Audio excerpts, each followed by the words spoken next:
ફરી એકવાર મોડાસાના table tennis champion ખેલાડી શેખ મોહમ્મદ અરમાને ઇતિહાસ રચ્યો. હાલમાં અરમાન અમેરિકામાં ચાલતી ICC ખાતે ટ્રેનિંગ લઈ રહ્યો છે.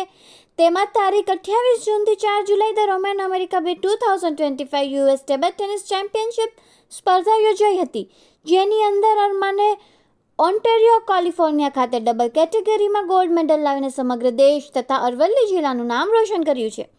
આ ઉપરાંત જિલ્લા, રાજ્ય તેમજ રાષ્ટ્રીય લેવલે પણ મેડલ લાવી ચૂક્યા છે. જેને ઉંમર માત્ર 17 વર્ષની છે, જે ઇન્ટરનેશનલ મેચ પણ રમી ચૂક્યા છે અને લગભગ 50થી વધુ નેશનલ મેચ રમીને ટેબલ ટેનિસ કેપ્ટન બની મેડલ પણ આપી ચૂક્યા છે. માત્ર 8 વર્ષની ઉંમરે ટેબલ ટેનિસની શરૂઆત કરી હતી, જે મધ્યમ વર્ગમાંથી અરમાન શેખે સ્ટ્રગલ કરી પિતાના અવસાન તેમજ માતાને છોડ્યા બાદ તેના માતા પિતા સમાન કાકા શેખ મોહમ્મદ રિઝવાને તેને પ્રોત્સાહન આપીને તેને આજે અમેરિકાના મેડલ લાવવા સુધી મુકામે સાથ આપ્યો છે. રિપોર્ટર ભારત આર કોળી, ઘનસુરા. જોતા રહો અર્થ પડકાર ન્યૂઝ.